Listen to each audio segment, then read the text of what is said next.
네, 마음 같아서는 빨리 우리 이 성도들이 한 자리에 모여서 예배를 드리고 싶은데 아직까지 이 사정이 허락되질 않네요. 비록 집에서 예배를 드리지만 하나님께서 오늘 여러분 계신 곳에 예비하신 은혜 주실 줄을 믿습니다. 제가 카톡방에도 올린 것처럼 하나님의 말씀을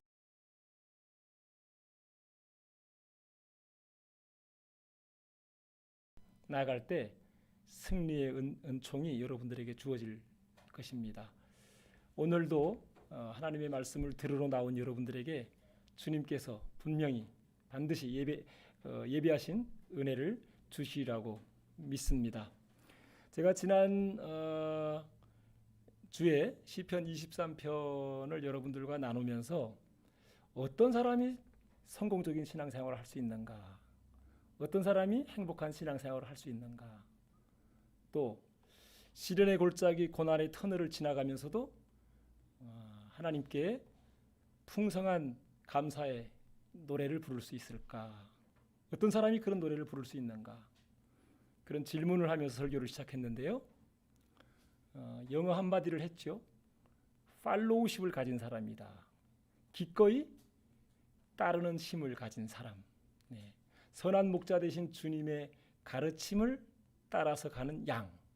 그 양이 비록 험난하고 힘들고 어려운 삶의 환경이지만 거기서도 만족과 또 풍성한 삶을 누리면서 살아갈 수 있음을 얘기를 했습니다.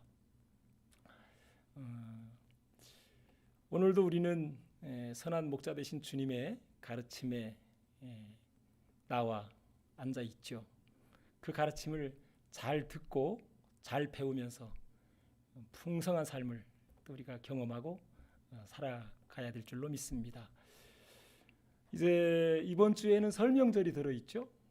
또 2월 17일 이제 셋째 주 수요일부터는 우리 교회력에서 사순절을 지키게 됩니다. 사순절과 또 설명절을 앞에 놓고 저는 마태복음 5장 예수님의 행복론을 여러분들과 함께 나누려고 해요. 이 설교를 준비하면서 참 지금 눈에 보이는 환경 또 상황, 코로나로 얼마나 지금 사람들이 힘들어해요. 또 어렵고 여러 가지로 곤란한 처지에 있는 분들이 참 많은데요. 이럴 때 행복론을 얘기를 해야 되나 그런 생각이 들더라고요. 또 고민도 하고 망설이는 마음도 좀 들더라고요. 그런데 그런 마음이 들면서 또 제 마음 한구석에 드는 생각은 그러니까 말해야 된다. 힘들고 어려울 때니까 예수님의 행복론을 더 들어야 되고 더 말해야겠다. 여러분, 어둠이 깊고 캄캄함이 더 짙어질 때 뭘 찾게 돼요? 빛을 찾게 되잖아요. 또 빛이 필요하죠. 네. 지금 비록 어렵고 힘들고 답답하고 막막할지라도 우리가 더 들어야 할 것, 더 귀를 기울여야 할 것, 그것은 예수님이 말씀하시는 복, 예수님이 말씀하시는 행복에 우리가 귀를 기울여야 되고 그 말씀 안에서 행복한 삶을 찾게 될 줄로 믿습니다. 그래서 지금 어렵고 힘들지만 예수님의 행복론을 듣다 보면 참 행복이 이런 거구나 하고 진정한 행복을 되찾게 될 수도 있고요. 지금 슬픔이 밀려와서 막 눈물이 나는데 그때 예수님의 행복론을 들을 때 예수님이 그 슬픈 마음에 하늘의 위로로 말미암아 하나님께서 주시는 행복이 가득하게 되는 복도 주실 줄로 믿어요.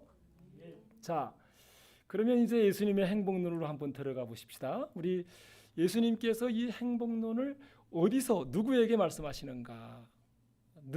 어디서 누구에게 말씀하시는가? 우리 1절 한번 아까 읽었던 말씀이지만 한번 같이 읽어 보십시다. 마태복음 5장 1절입니다. 같이 한번 읽어 봐요. 시작. 예수께서 무리를 보시고 산에 올라가 앉으시니 제자들이 나온지라. 자, 예수님이 이 이제 팔복 행복론을 어디서 말씀을 하시죠? 산입니다. 산. 그죠?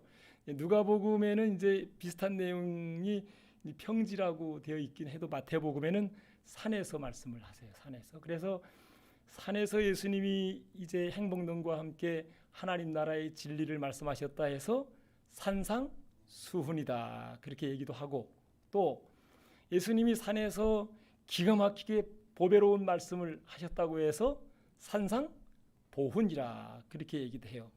보석 같은 말씀이다. 그렇게 얘기를 하죠. 산상 행복론은 산에서 말씀하신 산상수훈에 들어있고 산상보훈의 가르침이라 그렇게 보면 되고요. 자, 이 산에서 누구에게 말씀하셨는가? 1절에 보니까 예수님께서 무리를 보시고, 무리가 있죠. 또 산에 올라가 앉으시니 제자들이 나온지라. 이게 어떤 사람들에게 말씀하셨냐면 이제 무리를 보시고 산에 올라가셨다 그랬죠. 또 제자들이 나오셨어요. 제자들이 나왔을 때 이제 예수님이 2절에 보면 입을 열어 가르쳐 이르셨다.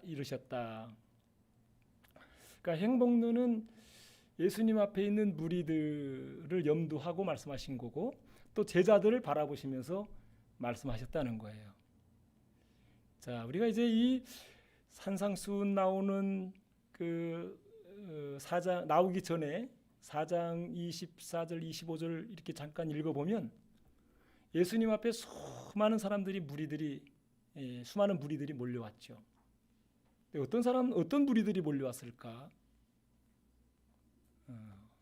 온갖 질병에 시달리는 사람들, 그리고 가난과 또 삶의 무거운 짐을 지고 허덕이는 인생들, 그 사람들이 주님께 몰려와서 주님의 말씀을 듣고 싶고 주님의 고치심을 경험하고 싶어서 몰려온 사람들이에요. 어떻게 보면 문제 많은 사람들이죠. 행복의 조건을 찾아보기가 어려운 사람들이었어요. 자, 이제 그 사람들을 보시면서 산에 올라갔는데 그 사람들만 보고 얘기한 것이 아니고 또 이제 예수님이 그 사람들을 보고 산에 올라가셨는데 누가 나왔다고 그랬어요? 제자들이 나왔다. 그렇죠. 제자들.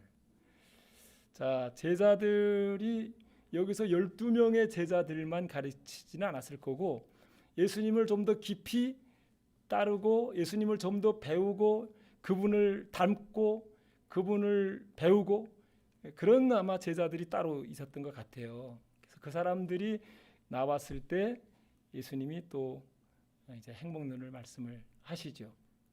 자, 무리들도 그렇고 제자들도 그렇고 지금 그들이 가진 것이나 또 그들에게 있는 주어진 여러 가지 삶의 이런 환경들이나 이런 것들은 행복을 누리고 행복을 맛보기는 참 쉽지 않은 사람들이에요. 어려운 사람들이에요. 아마 이 중에는 사업이 망하는 그런 농사가 하도 안 돼가지고 지금 굶어 죽을 지경에 있는 사람들도 있었을 것이고, 제자들 주머니가 털털 비어 있는 사람들도 있었을 것이고, 아마 또 좀 그래도 우리 마태 같은 이 세리 공무원 했던 사람은 조금 그래도 형편이 좀 낫던 사람일 수가 있겠죠. 그러나 분명한 것은 무리나 제자들이나 그다지 그렇게 행복을 말할 수 있는 세상적으로 행복을 말할 수 있는 사람들이 아니었다라는 거죠. 예수님은 그들을 바라보시면서 행복론을 말씀하세요. 마음이 가난한 자는 복이 있다. 애통하는 자는 복이 있다. 긍휼히 여기는 자는 복이 있다. 화평케 하는 자는 복이 있다. 여기 이제 복이 있다 이 감탄사가 우리 시편 1편에서는 아쉬레인데 여기서는 마카리오스라고 하는 건데, 감탄사, 그들을 바라보시면서 복이 있는 사람들, 이렇게 얘기하는 거예요. 그들을 바라보시면서. 저는 오늘 이 말씀을 보면서 우리 예선교회에 나오는 오늘 이 자리에 나오는 여러분, 또 집에서 예배드리시는 분들 가운데 뭐 여러 가지로 형편이 조금 낫고 또 괜찮고 살아가는 분들도 물론 있지만, 참 지금 여러 가지 몸에 병들고 마음도 상하고 또 환경적으로 여러 가지 어려운 여건에서 정말 행복을 논하기는 쉽지 않은 대상들을 앞에 놓고 제가 예수님의 행복론을 얘기하고 있는데, 예수님의 심정이 어땠을까? 그런 생각이 잠깐 들었어요. 그럼에도 불구하고 저는 예수님이 그들에게 행복론을 말씀하셨던 것처럼 예수님이 말씀하시는 진정한 행복이 뭔지를 다시 한번 얘기를 한번 하고 싶다, 그런 마음이 들었습니다. 자, 산에서 외형적인 조건 상황으로는 별로 행복하지 못한 사람들에게 예수님은 행복론을 이야기하고 있다라고 우리가 보았고요. 자, 그러면 두 번째로 예수님은 산에서 그들에게 행복의 도를 가르치시고 있어요. 행복에 이르는 길을 말씀하고 있습니다. 근데 여기 2절에 보면 예수님께서 그 1절과 2절에 보면 예수님께서 가르치는 그 모습이 잠깐 나와 있는데, 산에 올라가 앉으셨다 그러죠. 저처럼 이렇게 서서 가르친 게 아니고 앉아서 가르쳤다는 거예요. 이게 그냥 아무런 생각 없이 이 기록한 한마디가 아니고, 앉으셨다라는 것 속에는 예수님의 권위 있는 가르치는 선생님으로서의 모습을 여기서 말하고 있는 거예요. 지금도 대학에서 강의하시는 분들 중에 정말 노교수님들 있죠. 또 명강의를 하시는 아주 유명한 강사분들은 이렇게 앉아서 강의를 하죠. 또 예수님 당시 때에도 유명한 랍비들, 말씀을 가르치는 사람들은 서서 하지 않아요. 앉아서 이렇게 가르칩니다. 카톨릭의 교황도 앉아서 교서를 이렇게 내리죠. 스님들도 그렇게 하죠, 그죠? 네, 예수님이 권위가 별로 없어서 그런가 봐요. 예수님이 산에서 이렇게 뭐 변변한 의자가 아니겠지만 평평한 돌 하나 갖다 놓고 아마 앉으셨겠죠. 근데 그 앉으셔서 입을 열어서 한마디 한마디 가르치시는 거에는 하나님의 아들로서, 아니 하나님 자신으로서 참 인생의 행복이 어떤 건지를, 행복이 무엇인지를 한마디 한마디 가르치고 있습니다. 얼마나 그 가르침의 권위가 있었는지 이 산상수훈 7장 마지막 부분에 가보면 그 말씀을 들은 사람들이 다 그 가르침에 놀랬다. 그 가르침에 놀랬다. 바라기는 여러분, 이 산상수훈의 행복론을 우리도 한번 2000년 전 그 자리로 한번 돌아가서 그 상황으로 한번 들어가서 내 앞에, 아니 내 마음속에 좌정하셔서 나에게 한마디 한마디 정말 행복한 길을 얘기하시는 예수님, 행복의 도를 말씀하시는 예수님, 그 가르침을 한마디 한마디 귀를 기울여서 그 권위 있는 가르침을 들으시기를 주님의 이름으로 축복합니다. 네. 자, 예수님이 가르치는 그 권위 있는 행복의 도는 무엇일까? 어떤 것일까? 전에서 내려오는 얘기 하나가 있는데요. 조물주이신 하나님께서 사람들에게 행복하게 살아갈 수 있도록 지혜의 열쇠, 키를 하나 다들 주었대요. 근데 사람이 그 행복에 이르는 지혜로운 지혜의 키를 가지고 자기 이익과 쾌락만을 쫓으면서 살았다는 겁니다. 그래서 하나님이 천사를 보내가지고 그 키를 뺏었대요. 그래가지고 천사들이 모여가지고 회의를 했답니다. 이제 이 인간들이 이 키를 가지고 자기 마음대로 자기 멋대로 그냥 자기 이익만 쫓아 살고 자기 쾌락만을 쫓아 사니 이거 좀 숨겨놓자. 그래가지고 천사들이 모여가지고 회의를 하는데 한 천사가 산 꼭대기에다 숨겨놓자 그랬어요. 아주 높은 산 꼭대기에 숨겨놓자고. 그러니까 또 다른 천사가 에이 산에 올라와가지고 찾을 거야. 저 바다 깊은 데다가 숨겨놓자고. 바다 깊은 데다가 모래 속에 숨겨놓으면 어떻게 찾겠냐고. 바다 깊은 데에다 숨겨놓자 그랬어요.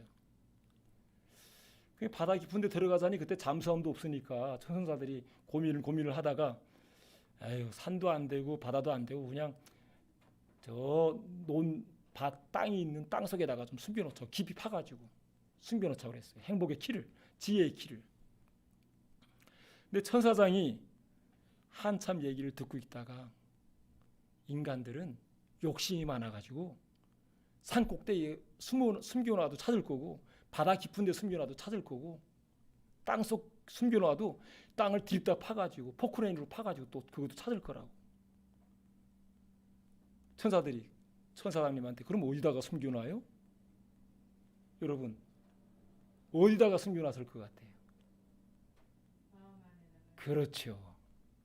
천사장이 마음속에다가 숨겨놓은 분 찾을 거다. 그랬다는 거예요. 어디다 숨겨놨다고요? 마음 안에다가, 마음속에다가. 그래서 마음속에다 숨겨놨는데 정말 사람들이 이 행복에 이르는 지혜의 길을 잘 찾을까요? 못 찾을까요? 못 찾아요.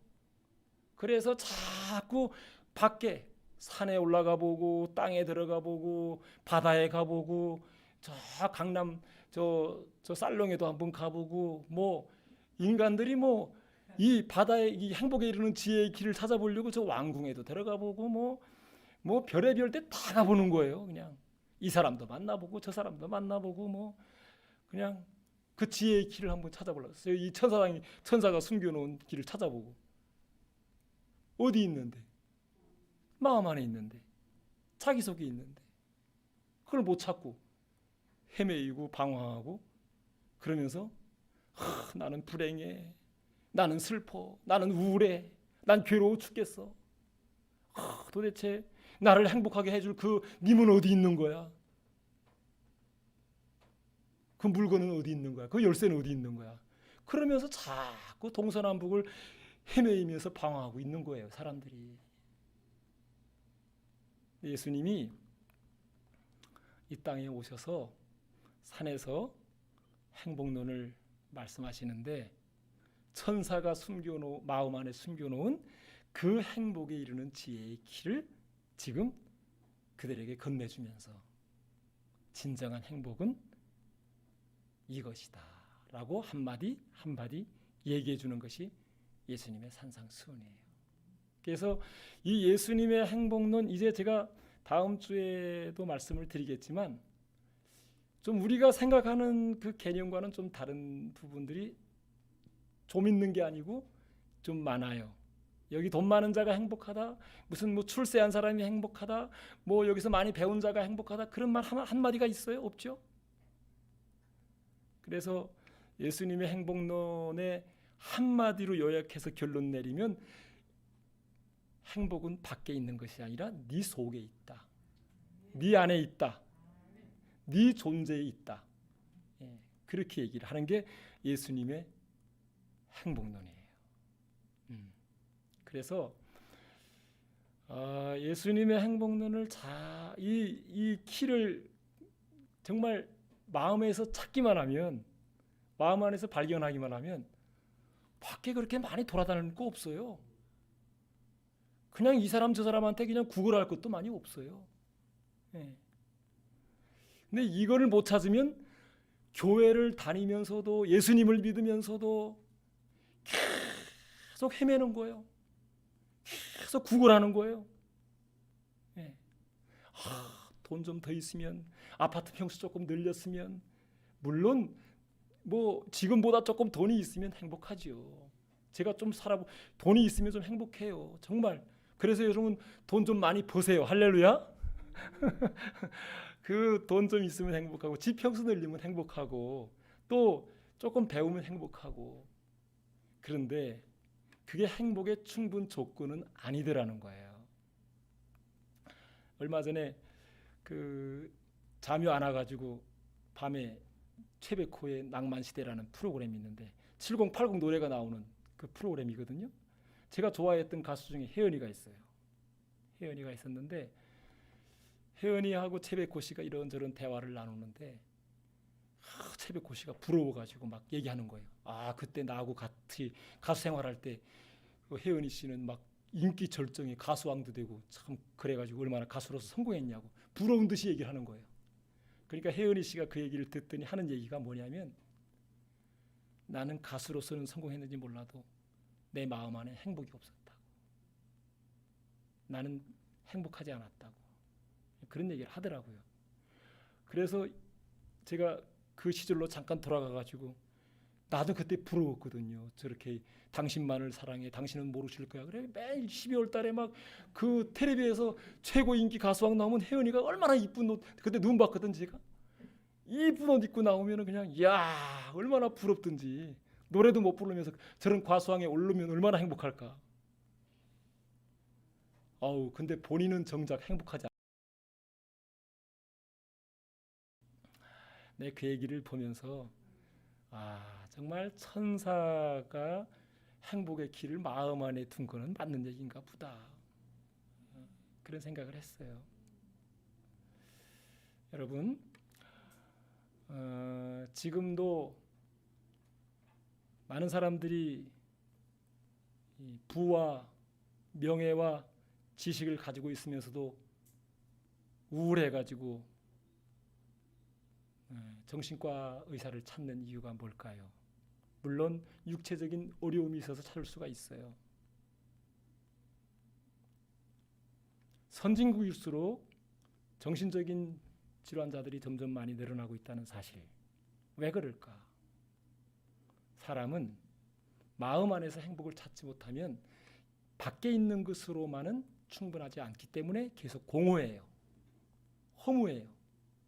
그래서 그 허무함과 공허함을 달래기 위해서 알코올과 마약을 찾고 여자를 찾아서 쾌락을 추구하지만 채워지질 않아요. 그래서 불행한 거예요. 불행을 해결할 길이 없으니까 자꾸 약에 의존할 수밖에 없는 거죠. 여러분, 선한 목자이신 주님의 가르치심, 행복이 정말 무엇인가?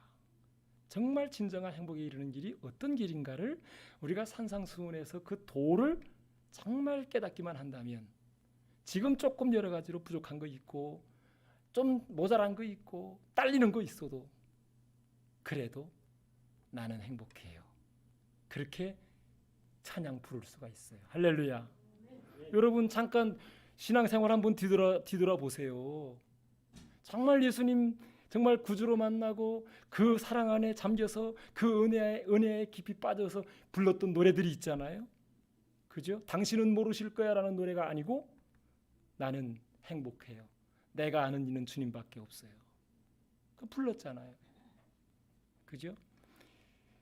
그리고 그대가 만일 진정한 행복, 참된 행복을 찾거든 누구를 만나보라고 그래요? 예수님을 만나보라고. 예수님을 만나. 아유, 그런데 그렇게 행복했던 시절이 있었는데 요즘은 왜 그래요? 요즘은 왜 그래? 요즘은 왜 그래요? 그 전에 이랬던 그 예수님 어디 갔어요? 예수님 멀리 갔어요? 예. 다시 그 예수님 만나고 그 예수님 안에서 내 마음 안에 숨겨놓은 그 행복에 이르는 지혜의 키, 그 키가 지금 이 산상수훈 행복론에 들어있어요. 그 키로 하나하나를 열어보세요. 그 키로 내 마음 안에서 찾아보세요. 그러면 다시 예수님이 주시는 행복으로 충만하게 될 줄로 믿습니다. 마지막으로 이 예수님의 말씀하시는 예수님의 행복론은 누구의 행복일까? 어떤 사람의 행복일까? 예수님 자신의 행복입니다. 여기 마카리오스라고 하는 복이 있나니 이 감탄사는 그거는 사람의 행복을 논할 때 쓰는 감탄사가 아니에요. 이 신적인 그런 차원에서 말할 때 쓰는 마카리오스 감탄사인데, 예수님 자신의 행복이요, 또 그를 믿고 그의 가르침을 따라가는 사람들의 행복이라는 거죠. 네, 여러분, 이제 사순절 기간 동안에 제가 이 강림절기에는 주로 누가복음을 읽어보시라고 그렇게 권하는데, 이 사순절 기간 동안에는 한번 마태복음, 이 산상수훈도 있으니까 마태복음 복음서를 한번 읽어보시길 바라는데요. 이 세상에서 예수님처럼 가난하게 살았던 이가 있었을까요? 네. 마음도 가난했지만, 마음이 가난한 게 어떤지는 제가 다음 주에 말씀드리겠지만, 마음도 가난했지만 실제적으로 그는 여우도 굴이 있고 새도 집이 있지만 나는 머리 둘 곳이 없었다. 그만큼 거처가 없는 예수님의 신세를 이야기한 거죠. 목수의 아들, 가장 천한 집안의 자식으로 태어나서 변변한 집 하나 없이 살던 분이었죠. 그만큼 가난한 이가 있었을까? 또 그렇게 말씀을 가르치고 진리를 얘기하고 행복의 도를 이야기하지만 그 행복의 도를 제대로 깨닫는 이가 없었고, 오히려 예수님의 도를 가르치는 것에 대해서 살기 등등해가지고 박해를 하고 핍박하고 그를 욕하고 그런 사람들이 많았잖아요. 그래서 예수님 웃었다는 얘기 별로 없어요. 울었다는 얘기가 많죠. 참 슬퍼했던 예수님, 그리고 고통을 온몸으로 겪었던 예수님. 그거야 우리가 십자가에서 당했던 거 다 알지만, 그런데 예수님 안에 뭐가 있었어요? 마카리오스. 그 가난 중에도, 그 고통 중에도, 슬픔 중에도 마카리오스. 가난한 중에도 천국이 있었어요. 그 슬픈 마음 중에도 하늘의 위로가 충만했어요. 그리고 핍박과 욕하고 또 때리고 저주하고 그랬지만 그 마음 안에 평안이 있었어요. 근데 신기한 거는 이 평안과 하늘의 위로와 이 천국의 기쁨을 그 누구도 빼앗아갈 수 없었다는 겁니다. 그래서 예수님이 그 마카리오스, 자신 안에 있는 그 행복을 지금 누구에게 말하고 있는 거예요? 자기 앞에 나온 무리들, 그리고 제자들에게. 그들에게 어쩌면 이렇게 말씀하고 있는 거예요. 너희들 가진 거 없지? 너희들 지금 가난하잖아? 나 따르면서 힘들잖아? 어렵잖아? 그래도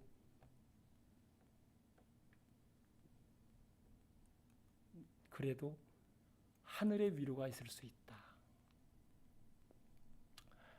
천국이 너희들의 것일 수가 있다.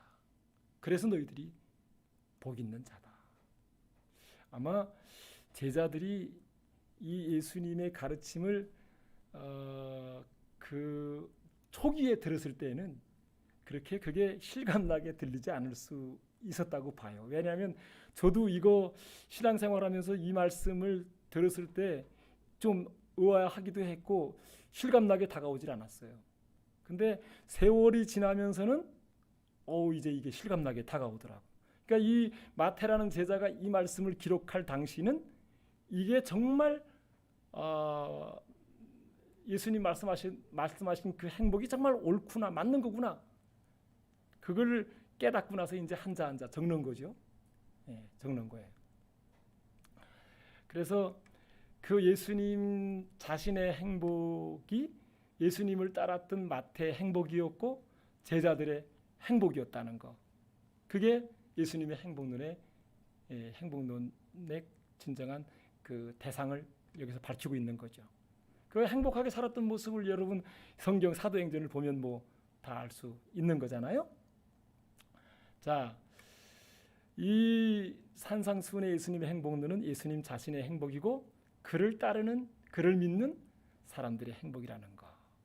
그러면 그 옛날 제자들만의 행복일까? 그렇지 않다라는 거예요. 오늘 정말 그분이 선한 목자인 걸 믿고 그 가르침을 기꺼이 따라가는 우리 예선교회 성도님들의 행복일 수 있습니다. 할렐루야. 네. 자, 이제 마지막으로 여기 단어 하나가 더 중요한 단어가 있어요. 예수님께서 이 산상수훈 행복론을 가르칠 때 2절에 보면은 입을 열어 가르쳐 이르시되, 입을 열어 가르쳐 이르시되 심령이 가난한 자는 복이 있나니 천국이 그들의 것이며 애통하는 자는 복이 있나니 그들이 위로를 받을 것이며. 여기 입을 열어 가르쳐 이르시되라는 말은 헬라어 그 성경의 원문으로 보면 미완료 시제인데 한 번 가르친 것이 아니고 계속 반복해서 가르치셨다 하는 겁니다. 시간 날 때마다 또 기회 있을 때마다 예수님이 무리들을 두고 제자들을 두고 자기 따르는 자기의 가르침을 듣는 이들에게 반복해서 이 가르침을 그들에게 주셨다는 거죠. 반복해서 여러 번 또 말하고 그랬다는 거예요. 제가 이 예수님의 행복론 설교를 이제 설교하려고 이렇게 봤어요. 그랬더니 2015년도에 사순절에 이거를 설교를 했더라고요. 했던 거 또 해야 되나? 잠깐 생각을 했지만 예수님이 하셨는데 저도 예수님 따라가는 입장에서는 예수님도 한두 번 얘기한 게 아니고 반복해서 몇 번 하셨는데 2021년 사순절에 또 해야겠다. 그래서 이제 이 말씀을 여러분들과 함께 다시 나누게 됩니다. 근데 2015년도에 할 때하고는 또 달라요. 이 말씀의 그 의미와 깨달음이 또 달리 다가오는데, 바라기는 저와 여러분들에게도 들었던 말씀이고 아는 말씀이지만 여러분들에게 새롭게 들려지는 은혜가 있기를 주님의 이름으로 축복합니다. 정말 예수님 앞에 무릎 꿇고 앉아서 예수님 앞에 앉아서 예수님의 행복론 귀를 기울여서 듣고 또 들어보세요. 읽고 또 읽어보세요. 그리고 묵상하고 또 묵상해 보세요. 그러면 가난 중에서도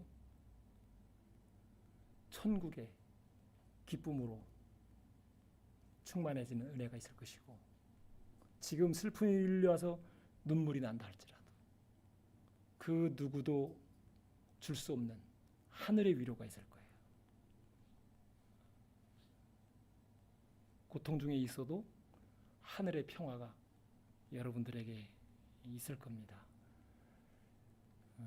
그래서 잃어버린 행복에 이르는 지혜의 키, 그거를 마음 안에서 열고 찾고, 그래서 지금 코로나로 힘들고 어렵지만 얼굴이 환해지고 삶이 좀 윤택해지고, 마음 안에 있는 행복이 있으면 얼굴이 환해지거든요.